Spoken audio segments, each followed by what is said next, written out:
Hello there and welcome to RBWM Libraries and our authors in lockdown. And I'm really excited to say we are joined today by the absolutely brilliant Megan Ricks. So good afternoon, Megan. Good afternoon, how are you? We are very, very well. Excited that we've got the Summer Reading Challenge running and that we've got books back in the library that people can borrow, which is fantastic. And how about you? How's it been being an author in lockdown? What's been different? I have been more busy than usual. I've had 3 books to write during the lockdown time. One of them I was at probably draft 3 phase when lockdown happened. I just had been for a Holocaust education weekend because this was for The Lost War Dog, my new book, which is about the Kinder transport. And everything was starting to happen. We were away for the weekend and the news was coming in. And at the same time, when I got back from that, we'd arranged to have a new puppy come and live with us. So we went to meet our new puppy, Ellie. And that day was when they said lockdown has started. So Ellie arrived on the exact day. We couldn't believe it. Here she was, our little bundle of liveliness, extreme liveliness. Not much sleep, first of all, not much sleep. So not much chance to worry about lockdown because there was no sleeping. And at the same time, Penguin had commissioned 2 more books. So I was like finishing off one, starting another one, which is now having the illustrations done for it. And then since then started another one, which I'm now on draft 2. So work-wise, really busy. School talks and tours and stuff, those have all been put on hold till everything's back to normal, hopefully. It feels very strange because going into schools or libraries and meeting the children, it kind of infuses you to write more books. So we haven't been having that. I've been really missing it. But as I said, we have had a full-on puppy. I think I hear a dog coming behind me at the moment. She may well come. This is Ellie. Ellie, come here. Ellie, up. Here we go. Hello, people. Hello, Ellie. Doing that on the screen, but yeah, she's very good, and she's a little bit naughty, and she's very inventive. My husband Eric, he said, where's the Baps gone? Because he was wanting a Baps for lunch, a bun for lunch.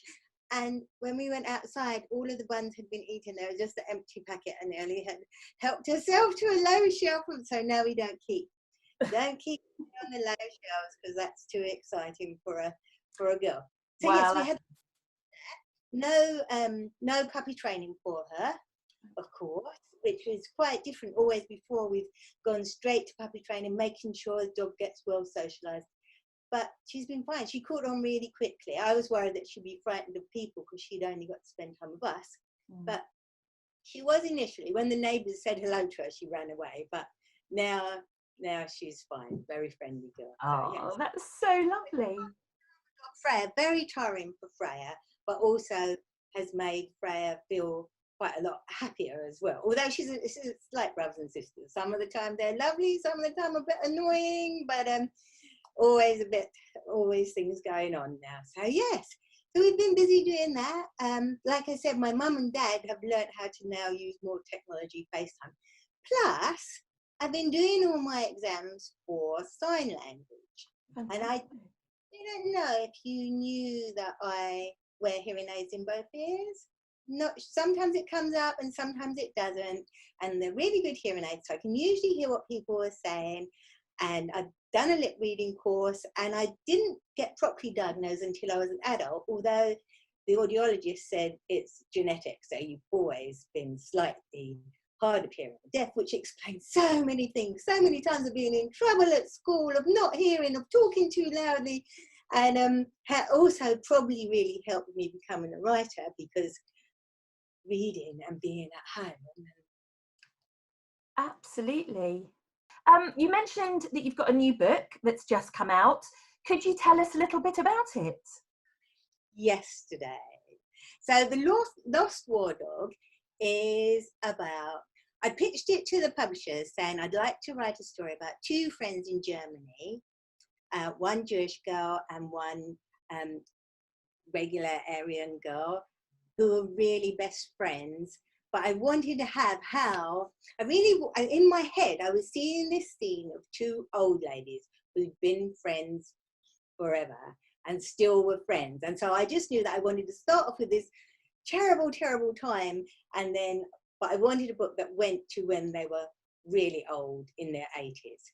And that has made a big difference to my story, because I kept meeting people who'd come over on the kinder transport and were still going into schools and talking about their experience and trying to express how important it was that we have tolerance for other people, tolerance for refugees. And I was so impressed with these people now, 80, 90-year-olds, going into schools, which is a full energy activity, and sharing their own story, which is an emotional story to have to share with people. When you're talking about yourself, it can be quite hard. And then I found out that there were people who'd come over, children who are also deaf. We have a list of rules for who could come over on the kinder transport. And England said no one with any disabilities. We did that. And so the people I met, they were saying, yeah, we came over. There's only 10 people who came over who were deaf. They came over, and I'm not sure when it was, but there was a big celebration in London for those people who'd survived and come over. And I got to meet the last deaf surviving lady. And I met her just before, Boxing Day. I met her on Boxing Day. And so naughty, and thank goodness my sign language still worked, but really, really naughty. So she was, although she would know English, but she was signing, so she was a sign language user. That was how she had expressed herself the whole time that she'd been over here. So she'd learned German Sign Language and then British Sign Language, which is obviously two different sign languages to learn. And we went out for this. I said, I'll take you out for lunch and we'll have a sign chat and everything. And we got to this restaurant, and this lady is 95, doing really well, but a really naughty 95-year-old lady. And so she got her food, and she was like pulling these faces and pulling bits out there. And so the poor waiter came over and said, can I help you? Can I help you? She was, pushing it away. So he went and got her something else. She didn't want that. And she was really very, very funny, but very naughty. Yes, it was so interesting. And the deaf historians I was meeting, they were like, our story never gets to be told. And it was like, well, I can't tell your truthful story because this is supposed to be a fictional book. And but I was able to put a brilliant deaf hero in there. And my deaf hero is called Hans, and he's just amazing. And yes, the two girls in it are amazing, but Hans, he's really, really brave, and he stays to help. And yeah, sounds very like a fantastic story to be able to retell.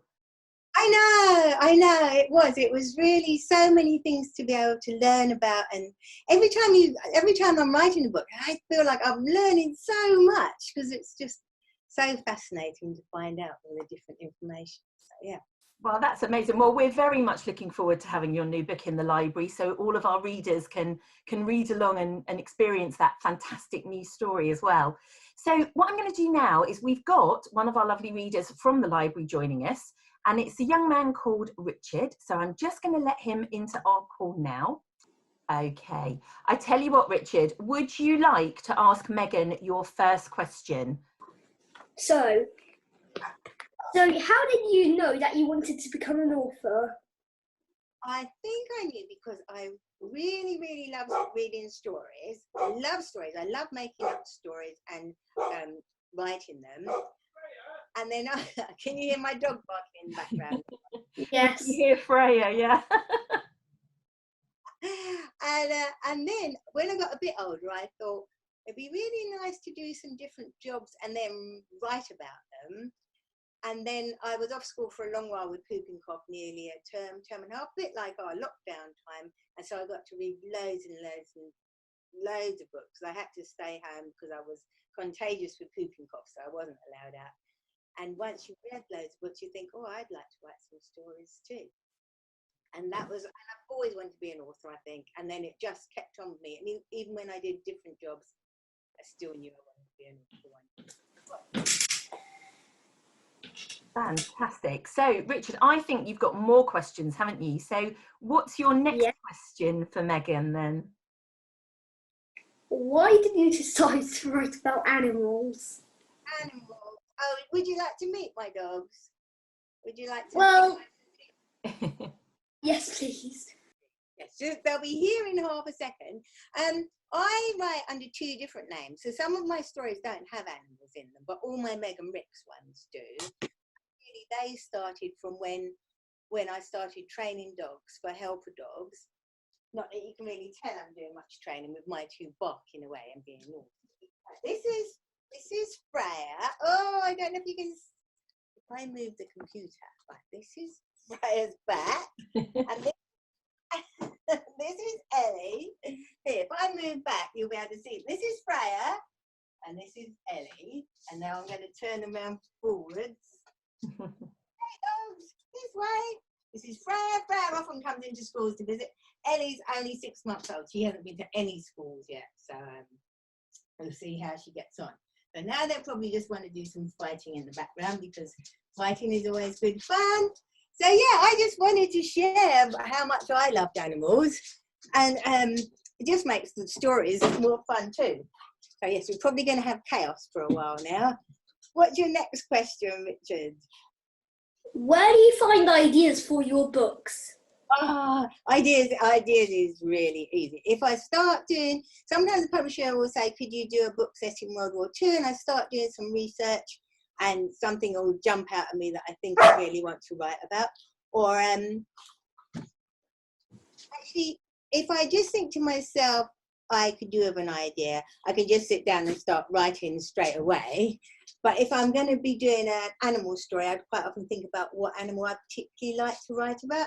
So for Megan Ricks, it's been a lot about dogs, although I have got one about elephants too.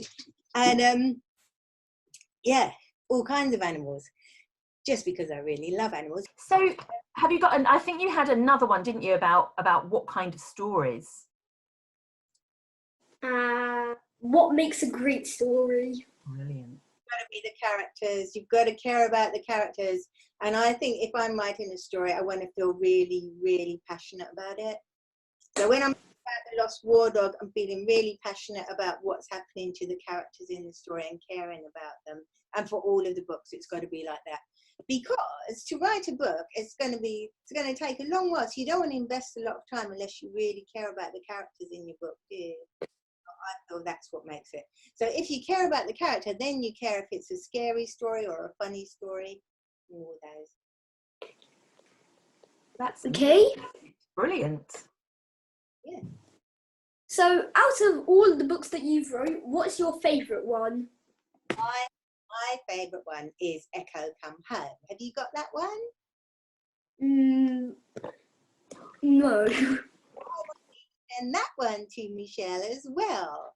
So I love Echo Come Home, because Echo Come Home is about a hearing dog, and I'm quite deaf, and so I'm very interested in hearing dogs and the helpful things they can do.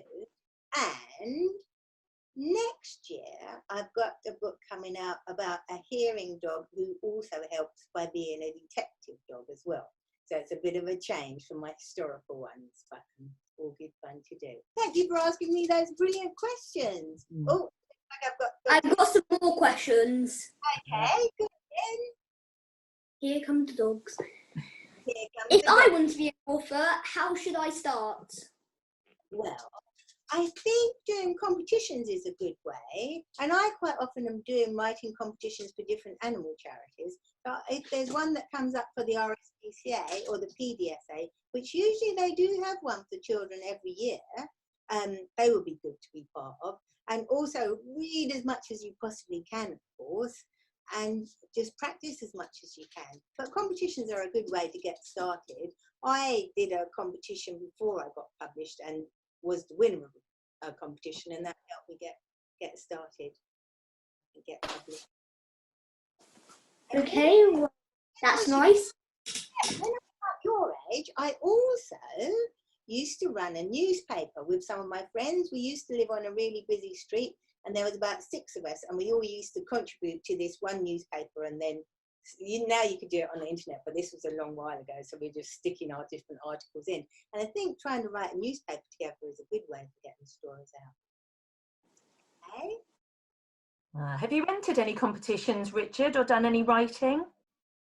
Well, I've entered like this year's book challenge. Brilliant. Oh, yeah. Anything else? That's it. Well, that's Well, I've entered quite a few competitions, but I've not entered many this year apart from the book challenge. Excellent. That's a good one to start with, though, because there's lots of good reading you can do on there, isn't there? Mm-hmm. So did you have any other questions then that you've thought of that you'd like to ask? No. You've reached the end of your, well, I tell you what, they were brilliant questions, Richard. Thank you very, very much. very good. Very good. So I've got one more question actually. Okay. Why do you write for two names? I started off writing under the name of Ruth Symes, and she's got about 25 books. And then I wrote a book for grown-ups, and the book for grown-ups, my husband said, oh, I think it would be better if we had a new name for that. And it was like, okay, I don't mind what I'm called, because it doesn't really, the writing part of it is the exciting bit for me. The name bit isn't so important. So then it was good, because then I had two careers. I had Ruth Symes, who was writing books about the Secret Animal Society and witches and dinosaurs and flying sheep and all kinds of stuff. And then Megan Ricks, who did the much more realistic books. So it works quite well. But mainly I'm doing more Megan Ricks things at the moment. But I like it. Oh, okay, thank you. Do you think you would write with your name, Richard, or do you have a special name that you think you might use? Well, I'd write under my own name. Yeah, Excellent. but now I think I might one day invent another extra name. Have three. But yeah, and your own name is good. Yeah. Fantastic. Certainly. Well, thank you very much, Richard, for joining us. Those were absolutely brilliant questions.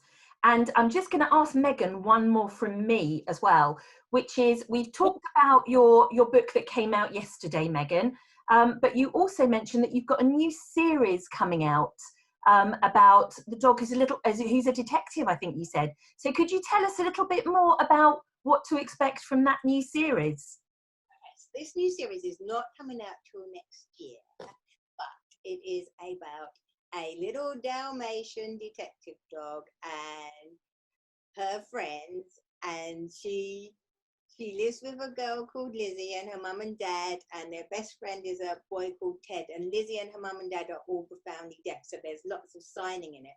So when I'm going to visit schools next year, because I've now learned all this sign language, we'll be doing lots of signing during the talks. Actually, now I'm kind of like thinking, actually I could start doing all my talks in sign language, but definitely interested in doing more signing talks. So the first one is about Lizzie actually rescuing the puppy from a puppy farm. So they're quite strong but funny books. And then the second one is about pirates and finding treasure.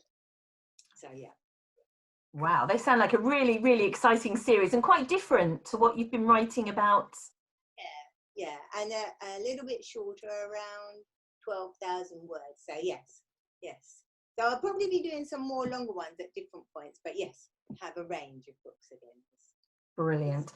And you mentioned when you were talking earlier that you had you'd written some books, especially loving what animals can do. And I know you've written a few books about how animals can help us. In what kind of tasks did you mention in your books that animals can do to help people in need of different assistance?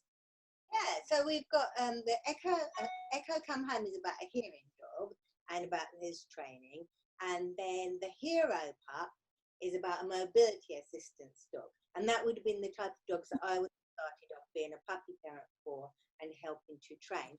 But then in the Great Bar of London book, The Great Bar Dogs, that dog is a kitchen dog, and they used to have these dogs that they would put inside what looks like a giant hamster wheel, and the dog would have to walk round and round and round, and the meat would be attached on a spit, and as the dog walked round, it would be attached to the pulley, turn the spit and the meat would be like a bit in a kebab shop. It would be gradually cooking. Once they didn't need these dogs anymore, this type of dog mainly starting to try and bring back them and say what type of dogs they thought they were, because now it's like, oh, it'd be quite interesting to have what was originally a kitchen dog, but whereas at the time people were like, oh no, we don't want them, they're no good, they're just poor kitchen dogs like Cinderella dogs. But nowadays different. And then obviously in the war books, got dogs helping in all sorts of ways: messenger dogs, parachuting dogs, search and rescue dogs, lots and lots of helping. And also in the Runaways we have an elephant, because in World War I, when the horses were sent to the front, we needed other animals to help with things like pulling the ploughs on the farms and also pulling carts. And that one's based on a famous elephant from Sheffield called Lizzie, and she used to help pull a munitions cart with the weapons. And Lizzie was a bit of a character, and she worked for this one factory pulling their things, and one day the factory next door was going to play football against Lizzie's factory, and when they arrived they found that Lizzie was in goal. So there's Lizzie's side one. we had an elephant goalie as well as working in the fields. Amazing. I have to say, when you mentioned before about things that dogs had done during the war, I'd never come across it before, and I went away and I looked up videos of the parachuting dogs.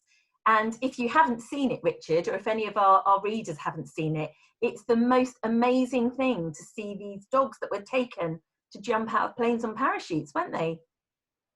Really is amazing. Yes, yeah. So I'm going to say thank you very much for joining us, Richard. And we might see you again when we talk to some more authors in the future. But for now, do you want to say bye-bye to Megan? Bye-bye, Megan. Thank you for answering my questions. Thank you for being here. Bye. Thanks. Thank you, Richard. There we go. So fantastic questions there, Megan, weren't there? Good questions. Yes. Yeah, absolutely. So is there anything else that you'd like to tell us for our readers, either about the Summer Reading Challenge or about your books before we say goodbye? I hope the Summer Reading Challenge went really well. Thank you so much for taking the time to talk to us today. And I'm just going to say as well to all of our readers out there, if you haven't read any of Megan's books, do go and get one. They're the most amazing adventure stories. You'll learn so much about different periods in history, how remarkable animals are and how much they can help us. And maybe pick it as one of your books for the Summer Reading Challenge as well, because then that will help you get to your 6 books. So thank you very, very much, Megan. You're welcome. You're really welcome. It's been an absolute pleasure.